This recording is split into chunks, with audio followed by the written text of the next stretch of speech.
Matthieu chapitre 14.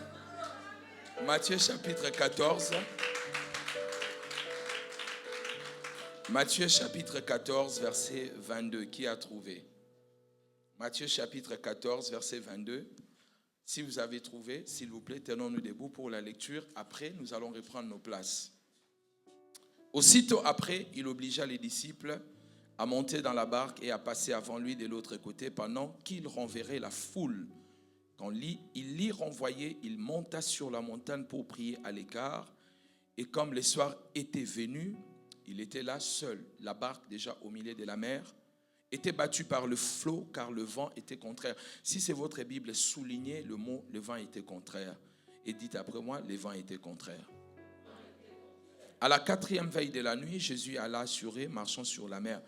Quand les disciples le virent marcher sur la mer, ils firent troubler et dirent « c'est un fantôme » et dans leur frayeur, ils poussèrent des cris. Jésus leur dit aussitôt « rassurez-vous, c'est moi, n'ayez pas peur ». Pierre lui répondit « Seigneur, si c'est toi, ordonne que j'aille vers toi sur les eaux. » Et il dit « viens ». Pierre sortit de la barque et marcha sur les eaux pour aller vers Jésus. Mais voyant que les vents étaient forts, dis après moi, les vents étaient forts. Merci, si c'est votre Bible, soulignez ces mots. Il y perd, et comme il commençait à enfoncer, il s'écria, Seigneur, sauve-moi. Aussitôt, Jésus étendit la main, le saisit et lui dit, homme de paix, de foi, pourquoi as-tu douté? Et ils montèrent dans la barque et le vent cessa. Dis après moi, et le vent cessa, s'il vous plaît. Si c'est votre Bible, soulignez et le vent cessa. Ceux qui étaient dans la barque vinrent adorer Jésus et dire, tu es véritablement le Fils de Dieu. Amen. S'il vous plaît, Seigneur. Le texte que nous venons de lire, c'est un texte qui est dans l'Ancien Testament. Matthieu chapitre 14, nous sommes dans l'Ancien Testament parce que Jésus n'est pas encore mort, il n'est pas ressuscité, donc la nouvelle alliance n'a pas encore commencé. La nouvelle alliance commence vers Matthieu chapitre 24-25, nous partons là-bas, Jésus est mort et quand il va ressusciter, il introduit la nouvelle alliance. La personne qui écrit ces textes s'appelle Matthieu. C'est vraiment quelqu'un qui a écrit de manière exceptionnelle. C'est le seul livre où vous allez voir, on parle de monnaie, on parle des talents, on parle des drachmes, on parle de ces choses. Pourquoi? Parce que l'auteur lui-même était un payeur, récepteur d'impôts. Donc il connaissait l'argent et c'est le seul auteur où vous allez voir, il est en train de parler des différentes monnaies de cette époque-là. Pourquoi? Parce que l'argent passait entre ses mains et il savait. Donc chacun manifeste toujours le côté de son appel. Par exemple, moi, étant avocat et assistant professeur, même quand j'enseigne, vous allez sentir une touche juridique dans mes enseignements. Les exemples. Et si on a un médecin qui enseigne aussi, vous allez sentir, par exemple, Luc le médecin. Vous allez voir quand Luc parle, il parle des guérisons, par exemple, de la femme qui faisait la perte de sang. Il parle de diverses guérisons et il donne beaucoup de précisions de maladies parce que lui-même était médecin et en parlant de cela, il les dit convenablement comme il faut. Quand vous lisez Pierre, vous lisez Paul, vous allez sentir tout de suite, les deux personnages n'ont pas fait les mêmes études. Paul est très intelligent, il connaît beaucoup de choses. D'ailleurs, la Bible dit, ton grand savoir te fait déraisonner. Il avait un grand savoir, il connaissait des choses olympiques, il connaissait des choses juridiques, il connaissait les choses du monde, contrairement à Pierre qui n'avait pas étudié. D'ailleurs, Pierre n'a pas écrit ses livres, c'est Sylvain qui a écrit à la place de Pierre. C'était un homme sans instruction et c'est pour dire, chaque homme de Dieu a une touche par rapport aussi au séculier ou à la vie professionnelle ou aux études que cette personne a faites.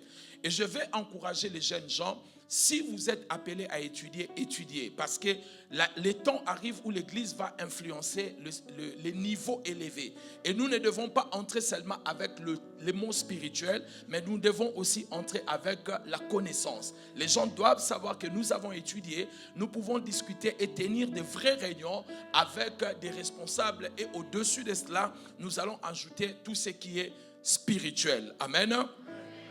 Et les textes que nous venons de lire, la Bible est en train de nous montrer que cet homme, Matthieu, est en train de nous montrer une histoire fabuleuse. Dans cette histoire, il dit que le Seigneur demande à ses disciples de passer de l'autre côté. Il dit passer de l'autre côté pendant que moi, je vais renvoyer la foule parce qu'il venait de multiplier le pain avec donc plus de 5000 personnes ont mangé à partir de quelques 3 pains et quelques 5 poissons.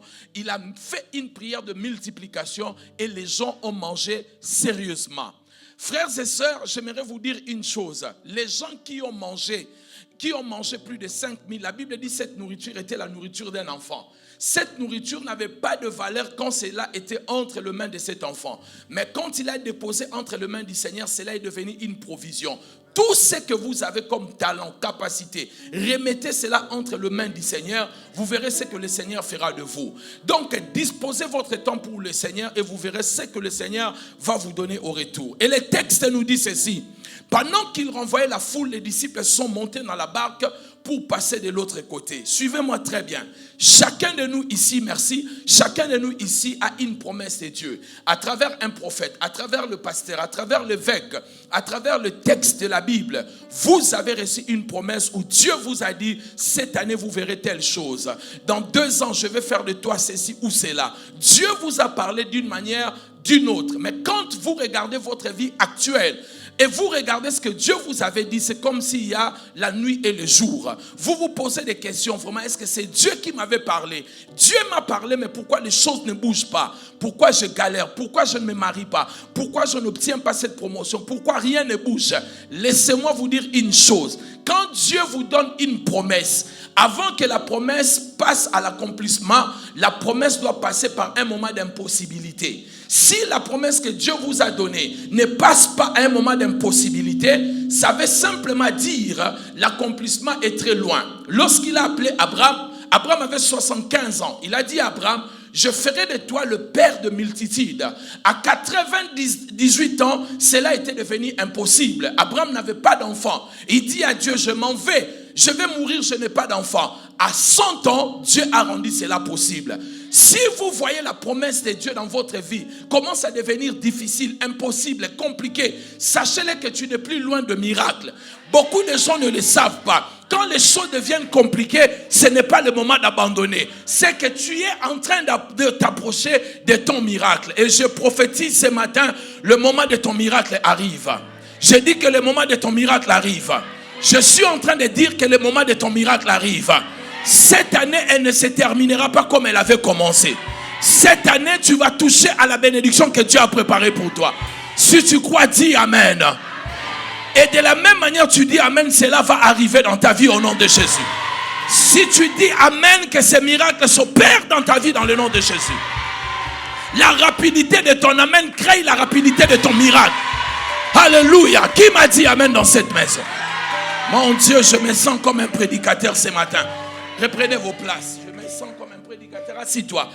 Voyez mes bien-aimés dans le Seigneur. Jésus leur dit, passons de l'autre côté. Ils sont entrés dans la barque pour passer de l'autre côté.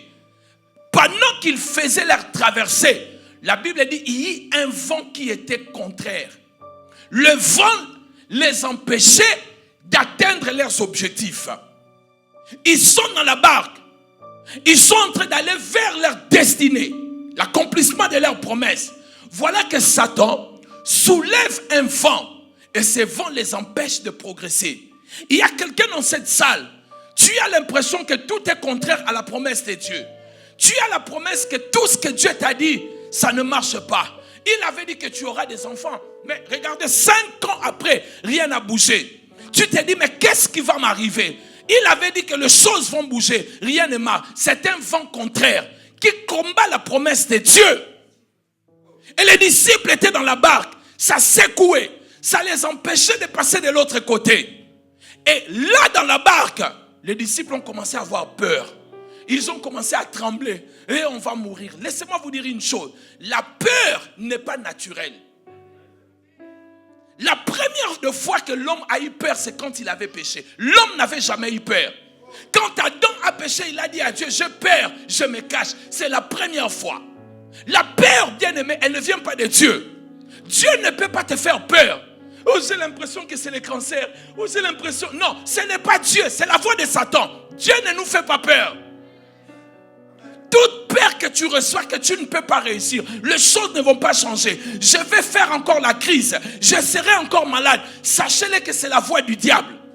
Dieu ne te fera pas peur. N'écoutez pas la voix de la peur. Toute peur que tu ressens, elle ne vient pas de Dieu. Alléluia.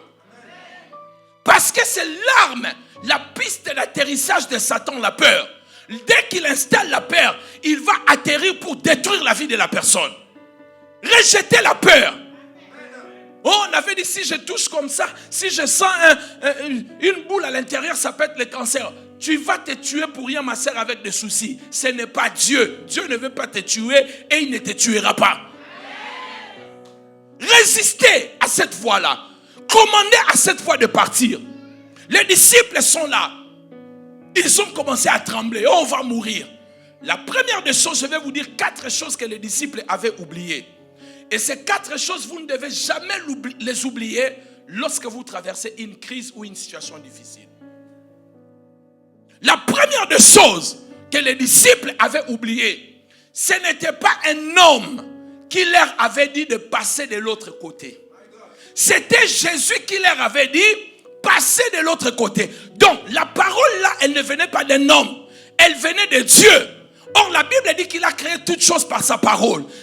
Il soutient toutes choses par sa parole. La parole qui leur avait dit de passer de l'autre côté, ils allaient arriver. Quelqu'un me dit amen bien.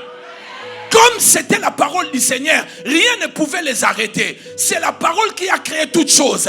Et n'oubliez pas, au verset 21, la même parole avait pris quelques pains et quelques poissons, a nourri plus de 5000 personnes. C'est la même parole qui leur demande de passer de l'autre côté.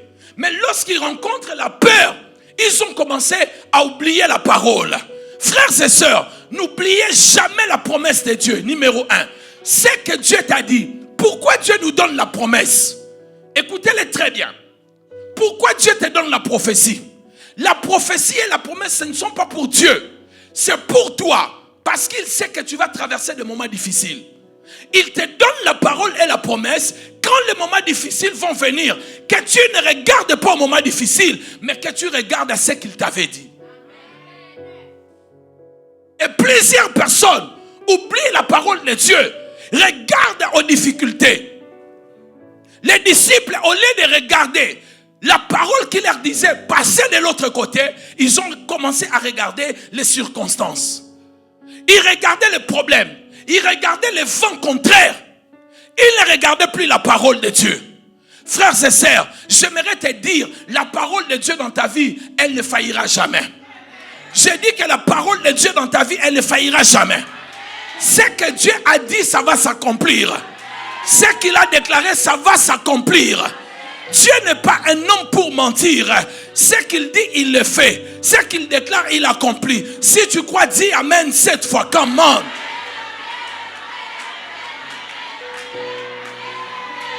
Écoutez très bien. Au commencement, ce n'est pas Dieu créa. Au commencement était quoi?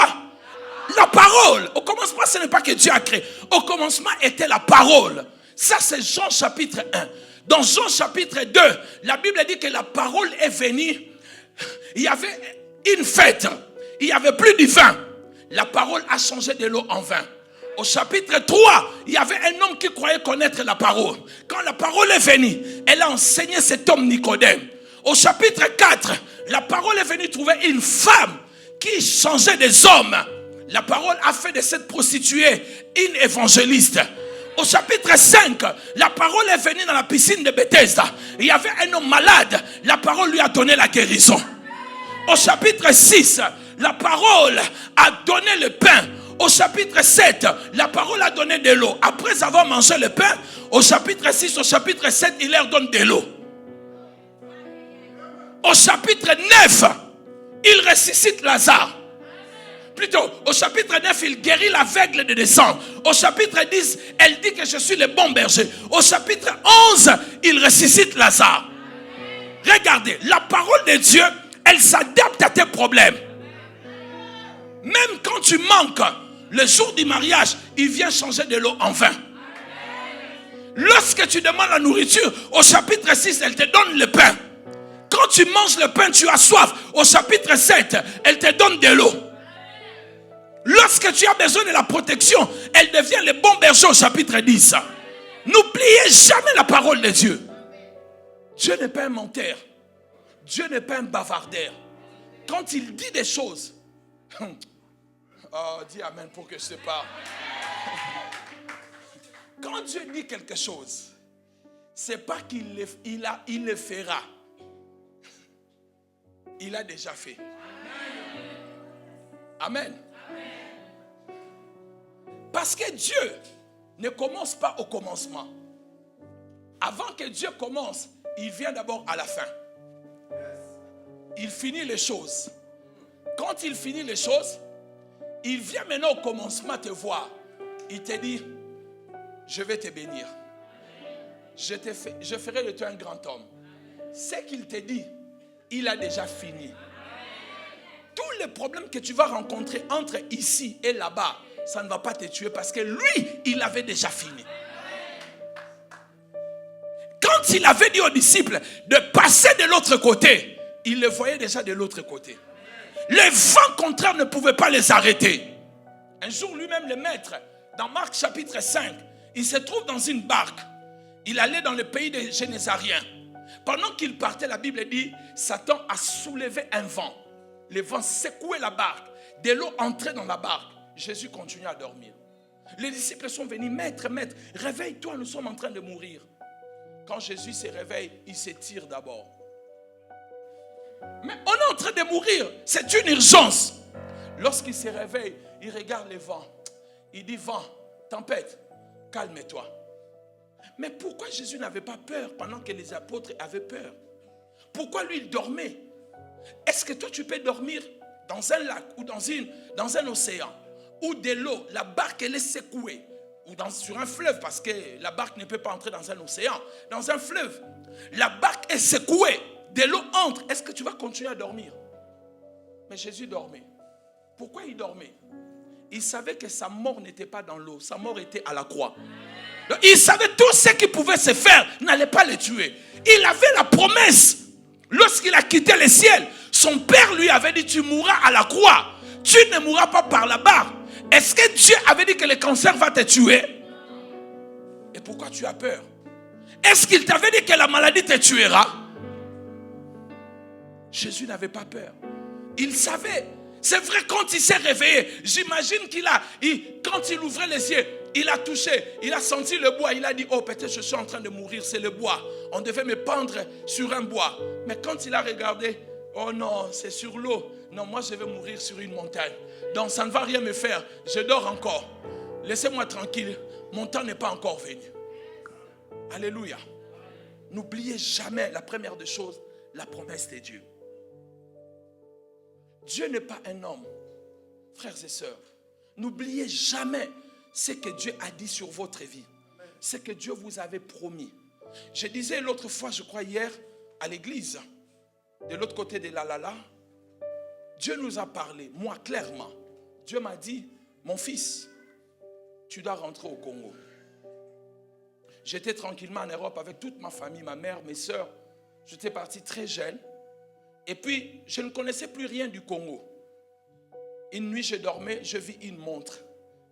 Et cette montre-là, il me restait 1h30 pour être au Congo. Merci, il me restait 1h30 pour être au Congo. Enfin, mes bien-aimés dans le Seigneur, de voyager et arriver au Congo. Je me suis réveillé.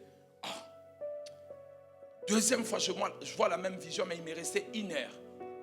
Je réveille ma femme, je dis, réveille-toi rapidement, on va partir au Congo. Ma femme m'a dit, non, je vais d'abord prendre la douche, je vais d'abord me laver, et puis on va partir. J'ai dit à ma femme, si tu te laves, on va rater le vol. Et je suis sorti de la vision. Quand je me suis réveillé, j'ai compris que Dieu me demandait de rentrer au Congo. Et dans l'immédiat, il me restait 1 heure. Je ne sais pas, dans le monde spirituel, 1 heure là représentait quoi? Mais j'ai dit à ma femme, il y a une urgence. On doit partir au Congo.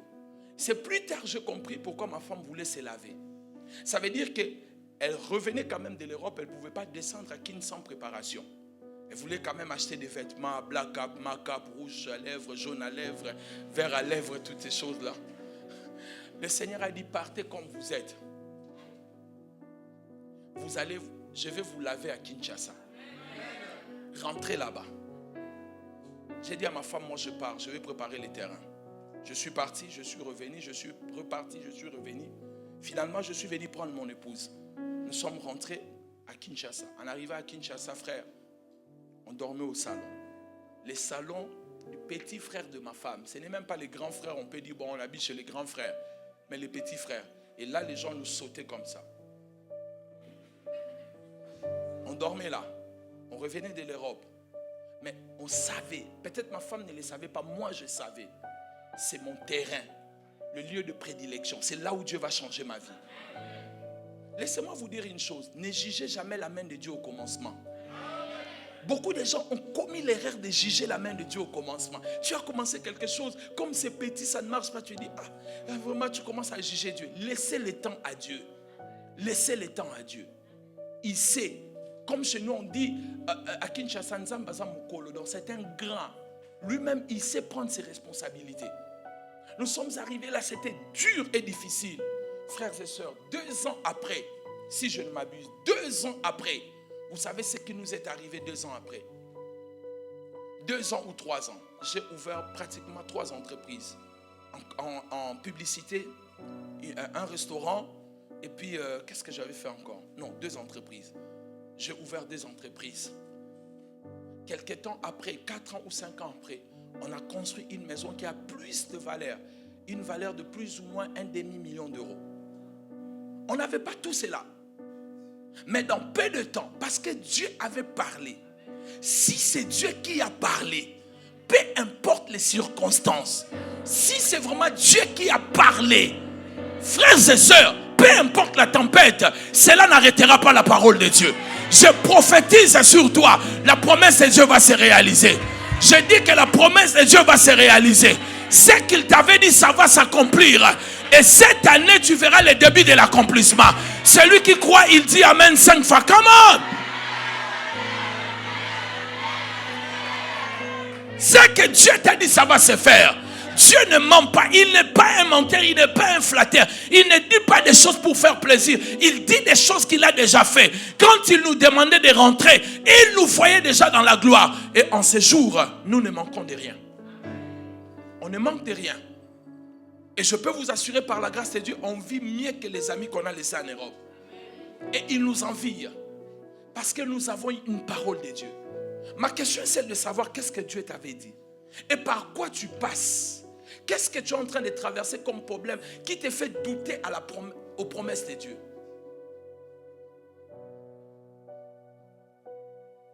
Tu commences à remettre en cause ce que Dieu t'avait dit. Tu commences à te poser des questions. Tu as l'impression que tout va s'arrêter brusquement. Non, ça ne va pas s'arrêter. Tu as l'impression que tu vas mal finir. Tu as l'impression que je resterai seul toute ma vie. Il n'avait pas dit cela. Dieu n'avait pas dit cela. Alléluia. Deuxième vérité pour aller rapidement. La deuxième vérité, quand vous traversez les moments difficiles, n'oubliez jamais la présence de Dieu. Il a dit, je ne t'abandonnerai jamais, je ne te délaisserai jamais. Peu importe par où tu passes, n'oubliez jamais que Dieu est toujours là. Ça, c'est une certitude dans ma vie. Lorsqu'on traversait les moments difficiles, il arrivait des fois, ma femme, elle était très soucieuse. Et vous savez, les femmes peuvent... Bon. La salle est dominée de femmes, pardon. Sinon, les femmes ne vont pas me bénir. Hein. Je vais rentrer comme ça. Bon, je le dis quand même. Les femmes peuvent vous transmettre une énergie négative en ne disant rien. Elle te sert la nourriture, elle met sa main, elle te regarde comme ça. Toi-même, l'appétit part. Tu ne manges plus.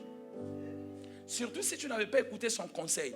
Moi, j'ai pris la décision avec ma femme, même si ça ne va pas plaire à ma femme, je dois toujours lui dire ce que je veux faire. Parce que quand tu fais quelque chose, frère, seul, tu n'as pas informé ta femme. Vous aviez peut-être 10 millions quelque part de francs CFA. Et toi, tu vas investir dans une affaire, tu n'as pas informé ta femme. Et si ça ne marche pas, elle ne va pas t'insulter, elle va te servir. Mais quand elle te sert, elle te regarde seulement. Tu prends la première cuillère, toi-même, tu n'as plus d'appétit. C'est mieux de prendre la décision ensemble. Comme ça, si ça ne marche pas, elle va te parler. Tu dis, mais toi aussi, tu étais d'accord. Vous arrêtez la discussion. Alléluia. Voyez mes bien-aimés dans le Seigneur. Alors, quand on traversait des moments difficiles, Des fois, je rentrais, ma femme commençait à m'expliquer des problèmes. Oh non, on n'a pas payé ceci, on n'a pas ceci, on n'a pas... Je peux vous assurer, on n'avait même pas de rideaux. Le premier rideau que nous avons eu dans notre vie, c'était ma belle-mère qui nous a donné. C'était juste pour couvrir la chambre. Au moins là-bas, on a l'intimité. Et ma femme, quand elle m'expliquait le problème, je disais, maman, fais-moi la nourriture, je vais manger. Si Dieu veut nous tuer, il nous tuera. Même si je me plains maintenant, ça ne va rien changer. Oh, toi, tu n'as même pas de soucis. J'ai dit, même si j'ai des soucis, maman, ça ne va rien changer. Alléluia. Beaucoup de gens s'entretuent pour rien. Faites confiance. Croyez que Dieu est là. Il ne nous a pas abandonnés sur cette planète. Il sait que nous sommes là. Il nous regarde, il nous surveille. Alléluia. Alors qu'ils étaient dans la barque, pendant qu'ils avaient peur, la deuxième des choses qu'ils avaient oublié, que Jésus était là.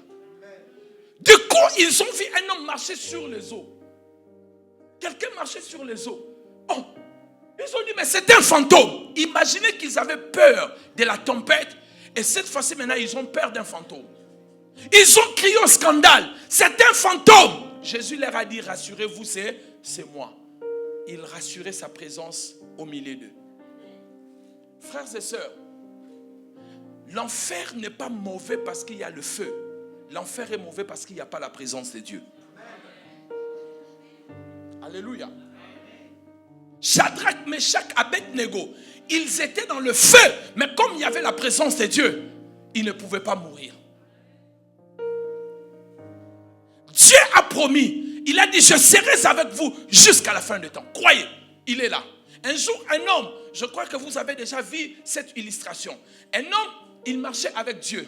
Et Dieu lui avait dit, à chaque fois que tu feras un pas, moi aussi je ferai un pas. Je ne sais pas si vous avez déjà lu cela. C'est même dans des couvertures de Bible. Et puis à un moment, cet homme marche, il ne voit qu'un seul pas. Oh, il crie au Seigneur, il dit, Seigneur, je ne te vois pas. Je ne vois que mon pas. Le Seigneur lui a dit, non, non. Tu traverses des moments difficiles. Il y a des épines. Si tu vois un pas, c'est juste mon pas qui porte ton pas. Parce que toi, tu ne peux pas poser les pas. Frère, Dieu ne peut pas t'abandonner. Croyez-moi, il est là. Il est présent. Il ne peut pas t'abandonner. La présence de Dieu tue des problèmes, mes frères. Avez-vous déjà traversé des moments difficiles quand vous entrez dans la chambre et que vous priez? Lorsque vous sortez de la chambre, vous avez l'impression que le problème vient de rester là-bas. C'est la puissance de la présence de Dieu. Quand on est sûr que Dieu est là, le problème ne nous tuera pas. Aujourd'hui, on a un grand pasteur chez nous, un grand frère, dont nous avons un bon rapport, c'est le pasteur du président. Dans le président, les deux candidats priaient chez lui. Et celui qui a perdu et celui qui est devenu président priaient dans son église. Cet homme aujourd'hui, Dieu l'a béni, Dieu le fait beaucoup de bien. Il a des grandes églises. Un jour, il racontait, il a dit, ils étaient partis étudier avec son épouse à Nairobi. Son épouse n'avait même pas de bande hygiénique. Sa femme est venue lui dire, papa, j'ai besoin d'argent, on doit acheter des bandes hygiéniques. Il dit, je n'ai pas d'argent. Il a dit, prophète, en fait, j'ai vu ma femme prendre la couche de notre enfant, plier cela et porter comme la bande hygiénique. Il a dit, je me suis senti inutile comme un homme. Elle ne m'a rien dit, mais moi-même, je me suis senti inutile. Je suis allé quelque part en train de pleurer. J'ai dit, Dieu, c'est vraiment la vie que tu as préparée pour moi. Mais il était loin d'imaginer ce que Dieu allait faire avec lui quelques années. Ne jugez jamais la main de Dieu à cause des circonstances. Les circonstances ne changent pas Dieu, c'est Dieu qui change les circonstances. Beaucoup de gens pensent parce que je traverse des moments, Dieu ne change pas, c'est lui qui changera les circonstances. Et un jour il a dit, on devait prendre le transport et on n'avait même pas l'argent pour payer pour moi et mon époux des taxi-bis. J'étais obligé de supplier ces messieurs-là. On les appelle les receveurs, c'est lui qui perçoit l'argent. Il dit, on a juste l'argent pour une personne, si tu peux nous prendre. Et lui, il disait calmement pour que les gens n'entendent pas. Le monsieur a commencé à crier, tout le monde regardait. Mais il dit, quelle honte. Frères et sœurs, vous ne savez pas ce qui va vous arriver de bien. Ne baissez pas les bras maintenant. Peut-être tu te retrouves dans une tempête aujourd'hui, comme les disciples. Peut-être tu te retrouves dans une situation pénible, difficile aujourd'hui. Qui ne dit pas son nom? Une situation compliquée. Vous savez, il y a des situations où tu ne peux même pas dire aux gens. C'est tellement honteux d'expliquer aux gens que tu n'as pas mangé, que tu n'as pas payé ton loyer. Parce que les gens te regardent autrement, te voient toujours bien habillé, bien costumé, bien cravaté. Non, je ne peux pas les expliquer. Des fois, les gens, le costume, les vêtements gardent la souffrance des gens, cachent leur souffrance, leur peine, leurs difficultés. Vous le voyez là, mais vous pensez vraiment que c'est quelqu'un dont tout va bien. Mais s'il ouvrait son cœur pour vous expliquer ses problèmes, toi-même tu ne croiras pas. Il y a même des gens, on ne les frappe pas. Ils pleurent seuls. C'est pour cela qu'il ne faut pas être trop dur avec les gens. Quand les gens veulent rester avec vous, restez avec eux. Peut-être le meilleur moment de leur vie, c'est quand ils sont avec vous. Ils oublient un peu leurs problèmes. Tu vois quelqu'un vient te rendre visite. Oh non, nous on veut dormir. Dire ok, je reste un peu. Oh non, il faut partir. Peut-être le meilleur moment de sa vie, c'est quand il est avec vous. Il oublie un peu ses problèmes. Lorsqu'il reste seul, on ne le frappe pas, mais les larmes coulent. Parce que la tempête est forte. Le vent est contraire. Il y a des choses que je peux expliquer, mais qui va me comprendre? Je lutte avec moi-même. Je me bats moi-même avec. Comment je vais expliquer que mes enfants ne partent pas à l'école? Comment je vais expliquer, même aux propriétaires, ça fait 3 mois, je n'ai même pas touché 50 000 francs. Comment je peux expliquer ces choses? C'est tellement dur. Des fois, c'est le pasteur. Il vient prêcher, mais il a trop de problèmes. Il vous bénit, il vous fortifie, mais lui-même, il lutte avec un problème. Mais il ne peut pas expliquer à ses fidèles. Il se remet à Dieu. Après une bonne prédication, les gens sont bénis. Quand ils rentrent au bureau, ils pleurent. Parce que la tempête, elle est forte. Écouter les gens, c'est aussi une richesse. Ne soyez pas trop vite de juger les gens. Au lieu de remettre les gens à leur place, mettez-vous deux fois à leur place. On juge trop vite. Vous savez, quand vous écoutez quelqu'un, c'est comme si vous lui donnez l'argent. Des fois, les gens se sentent mieux parce que justement, vous les avez écoutés. Vous n'avez rien donné au retour, mais vous l'avez écouté à la fin, vous dites merci de m'avoir écouté. Il se sent un peu soulagé parce qu'au moins, il a expliqué ses problèmes à quelqu'un. Pourquoi on a des avocats, on a des médecins? C'est pour exprimer des choses que nous cachons à l'intérieur de nous, qui nous font peur, mal et qui nous détruisent. Quand tu expliques au médecin, il te rassure, il dit non, il y a un traitement pour ça. Quand tu expliques l'avocat, il te dit, au moins si on n'arrive pas à avoir 1 an de peine, on va s'en sortir avec une amende. Ça te rassure, ça te donne la paix. Écoutez les gens, ne les jugez pas. Laissez les gens parler. Des fois, il faut laisser vraiment les gens parler sans commenter, sans dire quoi que ce soit. Vous êtes expert à remonter les bretelles des gens. Oh, mais toi aussi, comment tu étais idiote comme ça? Comment tu t'es laissé faire? Déjà, la personne souffre, tu ajoutes encore l'idiotie. Est-ce que tu es normal? Vous savez pourquoi les gens n'aiment pas dire leurs problèmes aux gens? C'est la honte qu'on se moque encore d'eux. Ils préfèrent mourir avec leurs problèmes parce que s'ils viennent vous expliquer, déjà ils souffrent d'un problème, tu vas encore ajouter l'idiotie. Toi vraiment, tu n'as pas vu venir, tu n'as pas compris. C'est quel genre de personne? Non, mais vous oubliez qu'ils souffrent. Alléluia. C'est pour cela, Dieu reste le meilleur. Tu peux être sûr de la présence de Dieu. Tu peux entrer dans ta chambre et exprimer ton cœur, parler à Dieu sans pour autant que tu sois jugé. Tu peux répandre ton cœur à Dieu. Tu peux lui dire des choses. Tu peux lui dire, Seigneur, oui, j'ai commis l'infidélité. Seigneur, oui, j'étais mauvais. Oui, j'ai volé. Accorde-moi ta miséricorde. Il ne te jugera pas. Dans toutes les crises, n'oubliez jamais la présence de Dieu. Même quand vous allez faire le calcul, j'ai un oncle qui est DG, j'ai un cousin qui est à la douane. N'oublie pas de mettre Dieu avant. Priez, la présence de Dieu changera. Lisez la Bible dans les livres de Jacques. La Bible dit, quelqu'un est-il dans la souffrance? C'est une question. La Bible dit qu'il prie. La prière est une réponse face à la souffrance. Avant d'aller exposer tes problèmes aux gens, expose ça à Dieu. Si tu peux t'agenouiller devant Dieu, tu te tiendras debout devant tout le monde. Des fois, on ne tient pas debout devant les circonstances parce qu'on ne s'était pas agenouillé devant Dieu. Alléluia. Il y avait un homme dans Luc chapitre 1 qu'on appelait Zacharie. Un jour, il a vu dans une vision l'ange entrer dans les temples. Et l'ange lui a dit, je m'appelle Gabriel. Le mot Gabriel veut dire homme fort de l'Éternel. Et il lui dit, je m'appelle Gabriel parce que je me tiens dans la présence de Dieu. Quand on se tient dans la présence de Dieu, on devient hardi, on devient fort. Remettez vos problèmes à Dieu. Troisième point, avant-dernier. Peu importe le problème que vous traversez, le troisième point, n'oubliez jamais que Dieu a la puissance de vous donner la solution à ces problèmes. Au verset 30, lorsque Pierre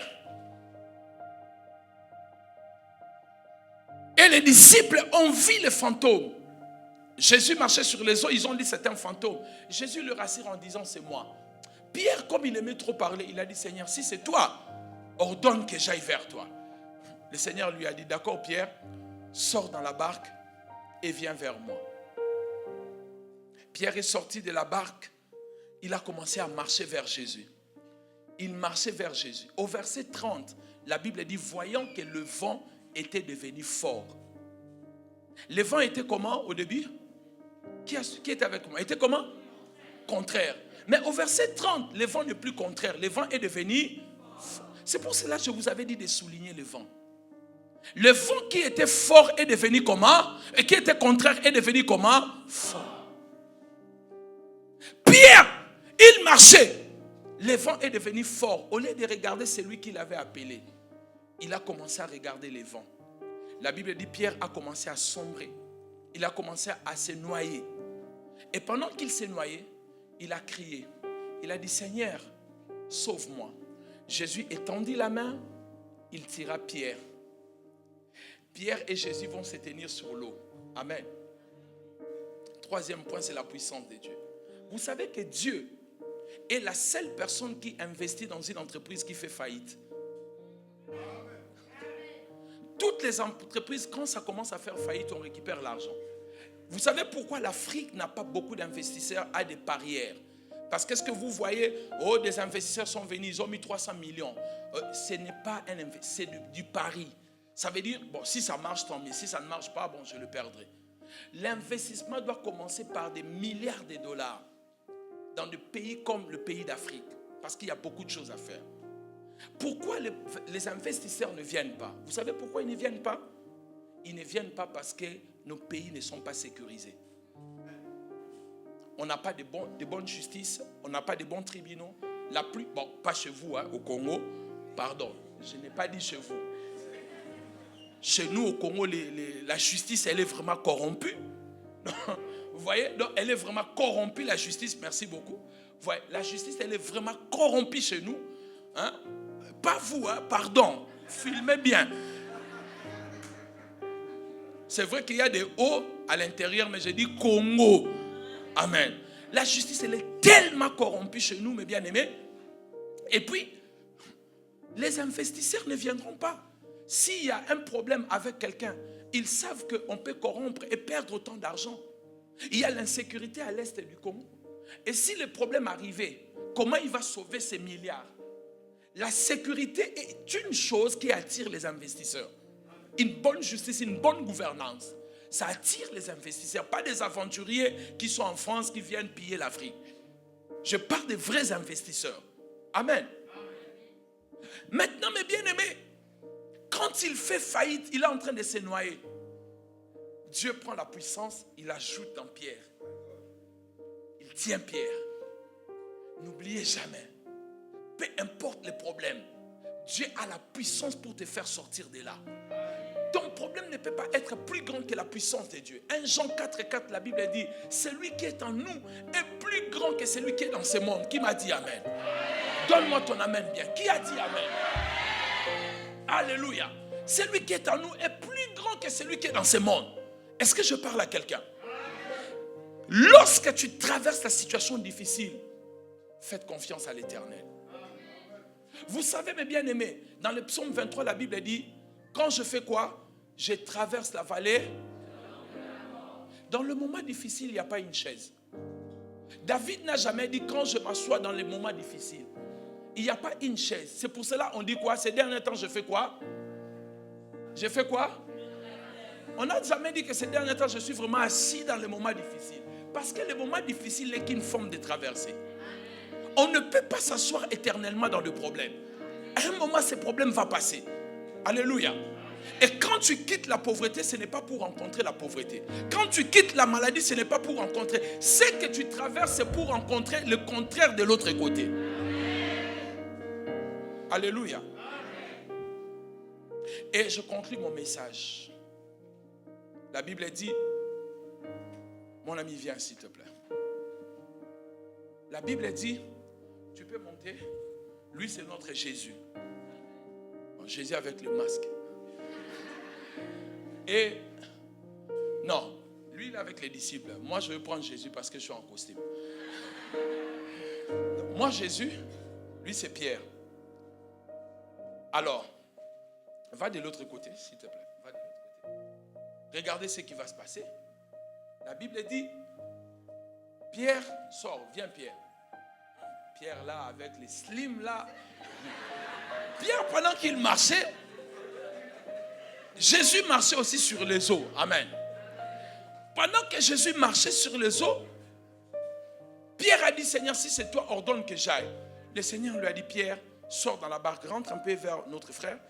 Il sort de la barque et il commence à marcher. Viens, mon ami. Pendant qu'il s'approchait, au lieu de regarder Jésus, il a regardé le vent qui était devenu fort. Il commence à se noyer. Et quand il se noie, il crie, Seigneur, sauve-moi. Jésus tient sa main, viens. Jésus tient sa main, il le sauve. Amen. Quand Jésus tient la main de Pierre, il se trouve où? Pierre et Jésus. Ah, sur l'eau. Très bien. Vous êtes très intelligent. 5 sur 5. Ils se tiennent sur l'eau. Amen. L'eau ici, Pierre se noie. Mais l'eau ici, Pierre ne se noie pas. Mais s'il est là, il va se noyer. S'il est ici, il ne se noie pas. Pourquoi? Maintenant, quand vous lisez, vous ne verrez pas que la barque est venue vers Jésus et Pierre. La Bible dit, Pierre et Jésus sont allés vers la barque. Dans le même eau où Pierre s'est noyé, parce qu'il était seul. Cette fois-ci, comme Jésus le tenait à main, il ne se noyait plus. Il marchait avec Jésus, il parlait tranquillement. Frères et sœurs, laissez Jésus vous tenir en main. Vos tempêtes ne vous tueront pas. Laissez Jésus vous garder en main. Vos problèmes ne vont pas vous détruire. Des fois, on a échoué parce qu'on était seuls. Nous sommes partis seuls. Nous n'avons pas engagé Dieu. Mais cette fois-ci, partez avec Jésus. Dis à Jésus, là où on m'avait chassé, cette fois-ci, je reviens avec toi. Là où on m'avait dit non, cette fois-ci, je viens avec toi. Quelqu'un me dit amen bien. Est-ce qu'on peut bien acclamer le Seigneur? Merci. Alléluia. Qui me dit amen dans cette église? Seul il s'est noyé. Mais cette fois-ci avec le Seigneur tenait Pierre dans la main. Et rien de mal ne pouvait lui arriver. Je peux prophétiser pour quelqu'un ici. Ce qui te faisait pleurer parce que tu étais seul. Mais maintenant avec Jésus, ils ne peuvent rien contre toi. Les sorciers de ta famille t'ont combattu parce que tu ne connaissais pas Jésus. Maintenant que tu le connais, cette maladie ne peut rien contre toi. Dans le nom de Jésus de Nazareth, je parle à la maladie, aux tempêtes qui dérangent ta vie de s'arrêter. Au nom de... Dis amen 5 fois, come on. Lève ta main, dis au nom de Jésus. Tempête de problèmes, tempête de difficultés, tempête de maladies. Arrête-toi. Jésus me tient à la main. Au nom de... Dis amen 7 fois, comment?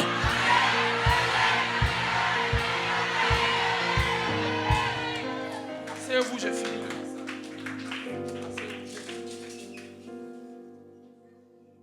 Et 11h52, je finis dans 3 minutes.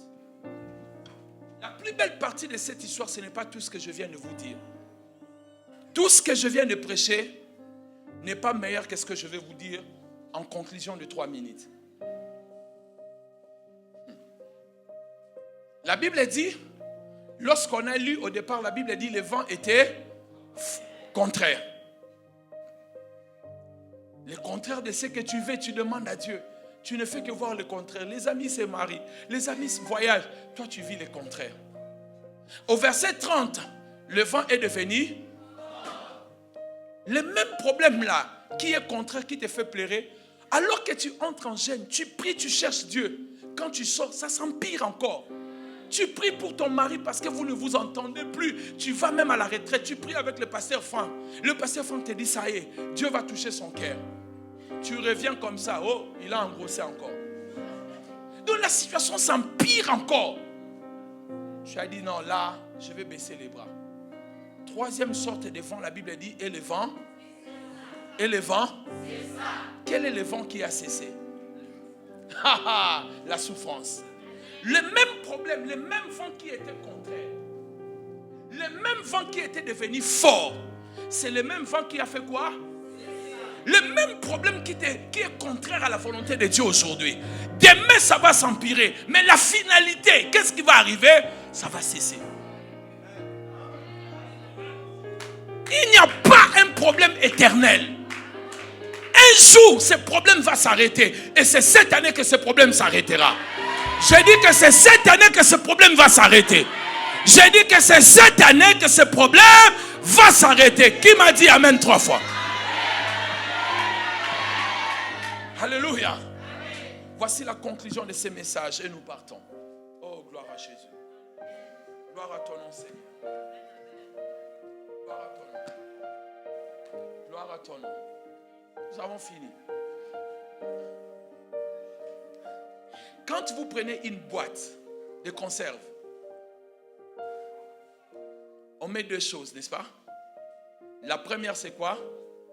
La date de la fabrication de la chose. Et plus bas, on va mettre la date de péremption. Tout problème a une date de commencement. Et tout problème a une date de péremption. Il n'y a pas de problème éternel.